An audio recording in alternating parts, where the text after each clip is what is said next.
నింపింది. కనుక క్రీస్తు మన దీపము, మనలను ప్రాపంచిక అంధకారం నుండి వెలుపల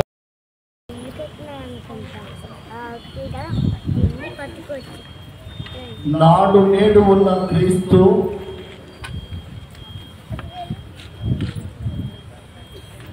ఆదియును అంతమును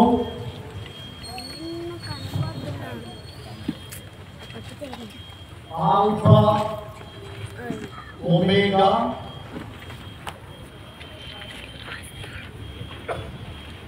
కాలములు అతనివి,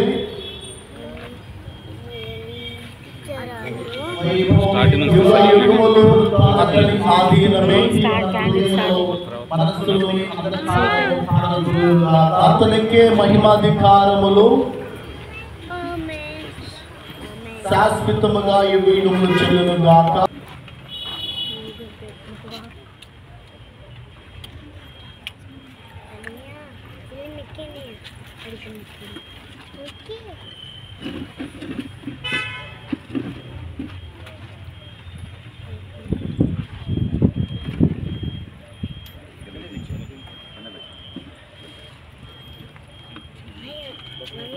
ఇప్పుడు మనము ఈ యొక్క పాస్కావృత్తితో జాగరణ చేయబోతున్నాము.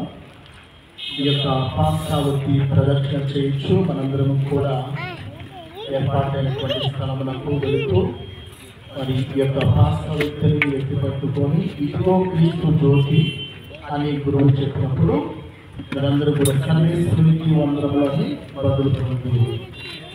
తదుపరి రెండవసారి ఈ యొక్క పాస్కావృత్తి నుంచి మీరందరూ కూడా ఒత్తులు వెలిగించుకొని ఉండవలసిందిగా తదుపరి ఆ యొక్క పీఠము చేరిన పిదప మనమందరము కూడా ఈ యొక్క పాటను పాడుకోవడం జరుగుతుంది.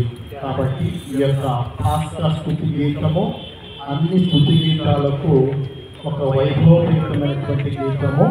ఈ గీతమును మనందరము కూడా ఈ యొక్క చేతులలో ఉన్నటువంటి క్రోతులతో ఈ యొక్క గీతమును ఆలాపించుకుంటూ ఇది రక్షణ, ఈ దేవుడు మనల్ని ఏ విధంగా ప్రణాళిక ద్వారా సృష్టి తరువాత పాపము రక్షణ అన్నటువంటి విషయాలు మరియు పాప బానిసత్వం నుంచి దేవుడు ఏ విధంగా మనల్ని రక్షించుకుంటూ కాపాడుకుంటూ వచ్చాడన్నటువంటి సర్వ సృష్టి నుంచి మన యొక్క పాపం నుంచి లేవనెత్తి అటువంటి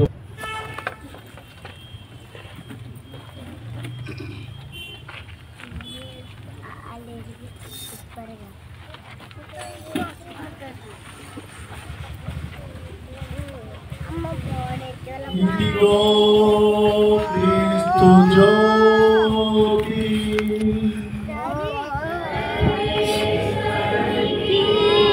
Amen.